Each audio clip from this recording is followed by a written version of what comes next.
Assalamualaikum warahmatullahi wabarakatuh. Perkenalkan, nama saya Tria Nurulita. Saya mahasiswi dari Universitas Dharma Wangsa, Prodi PIAUD. Baik, di sini saya akan menjelaskan sedikit tentang biografi dari Imam Abu Bakar Al-Baqillani. Siapakah sosok dari Imam Abu Bakar Al-Baqillani? Mari kita bahas. Nama lengkap beliau adalah Abu Bakar Muhammad bin Thayyib bin Muhammad Al-Baqillani Al-Qadi. Beliau terkenal dengan sebutan Abu Bakar Al-Baqillani. Beliau dilahirkan pada tahun 338 Hijriah di Basrah dan berasal dari keluarga tukang sayur. Karena itu beliau dikenal dengan sebutan Al-Baqillani. Di masa kecil, beliau belajar di kota Basrah, Baqila dalam bahasa Indonesia yang berarti sayuran. Setelah beranjak dewasa, beliau kemudian pergi ke Baghdad dan mengambil ilmu yang banyak dari para ulama di sana. Setelah menjadi orang alim dan cukup berpengaruh, Al-Baqillani diangkat menjadi Al-Qadi pada masa pemerintahan Ad-Du Al-Daulah Al-Buwaihi tahun 372 Hijriah. Dan dia diangkat menjadi rektor di Universitas Al-Mansur Kota Baghdad. Punya aktivitas halaqah ilmiah yang dihadiri banyak jamaah di sana. Selain itu, Abu Bakar Al-Baqillani menjadi diplomat Daulah Buwaihi yang dikirim ke berbagai negeri untuk menjadi mediator Sultan Buwaihi. Beliau juga memberikan pengaruh keilmuan kepada pejabat kerajaan.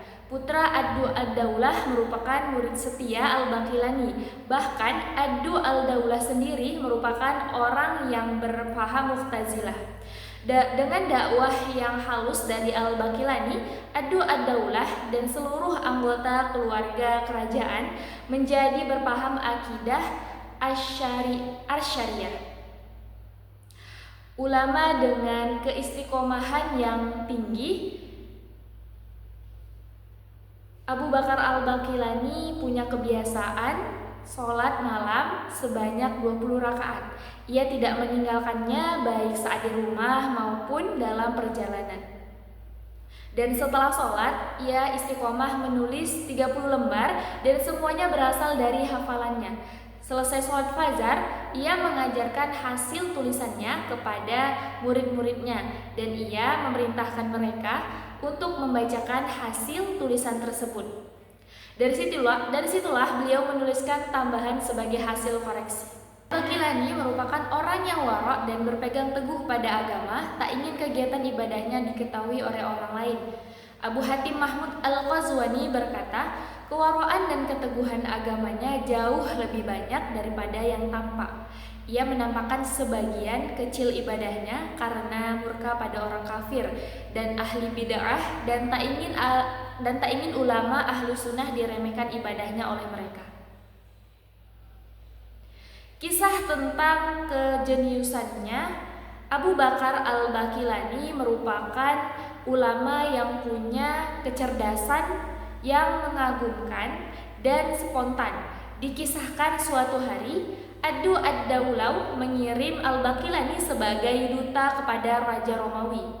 Ketika ia sampai di pintu masuk kerajaan, Kaisar Romawi merendahkan ketinggian pintu agar Al-Baqillani masuk, menunduk dan terlihat ruku pada sang raja. Hal ini disadari oleh Al-Baqillani. Dengan jenius ia memutar badan dengan punggung membelakangi pintu sehingga masuk pintu dengan menghadapkan belakangnya pada raja. Hal itu langsung membuat terkejut dan malu sang raja.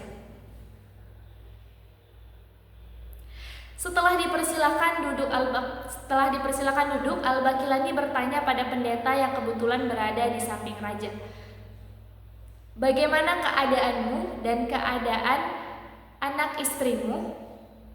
Beliau berkata seperti itu. Para pendeta pun diam dan sang raja langsung marah dan berkata, "Apakah kamu tidak tahu kalau pendeta-pendeta kami tidak pernah menikah? Kamu menyucikan pendetamu, sedangkan Tuhanmu kau tuduh beristri dan beranak," tutur Al-Baqillani. Sang raja bertambah marah dan mengatakan, "Apa pendapatmu tentang gosip Aisyah? Al-Baqilani berkata, jika Aisyah pernah digosipkan berzina, sesungguhnya Maryam juga pernah digosipkan berzina dan keduanya adalah perempuan suci. Namun, Aisyah tidak punya anak, sedangkan Maryam punya anak. Manakah yang lebih mencurigakan? Maka sang raja pun takluk dalam diskusinya.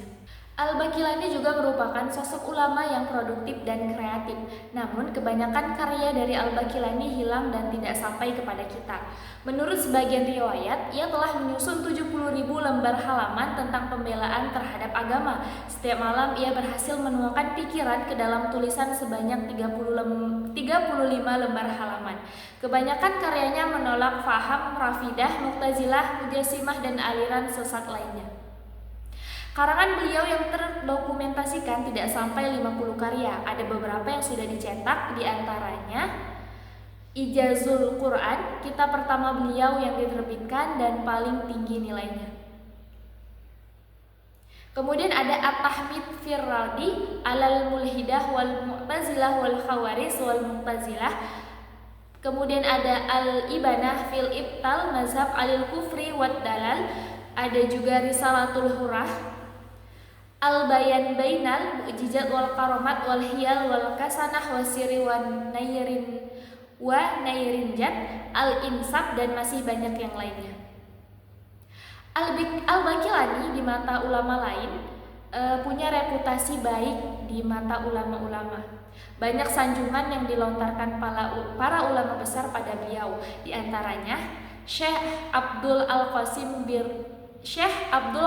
bin Burhan berkata, barang siapa yang mendengarkan diskusi ilmiah Abu Bakar, maka dia tidak akan kagum lagi pada ucapan yang lain karena kefasihan dan keindahannya.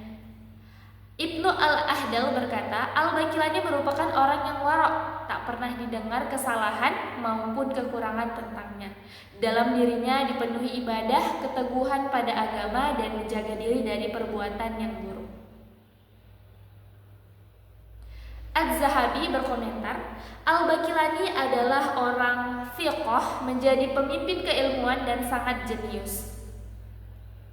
Al-Khatib Al-Baghdadi berkata, aku mendengar Abu Bakar Al-Khawarizmi mengatakan bahwa setiap pengarang kitab di Baghdad masih butuh menukil kitab ulama lain. Selain Abu Bakar Al-Baqilani, sesungguhnya semua ilmunya dan ilmu ulama lain tercakup di dalam dadanya. Beliau wafat pada hari Sabtu di bulan Zulqa'dah tahun 403 Hijriah dan disolatkan oleh putranya yang bernama Al-Hasan.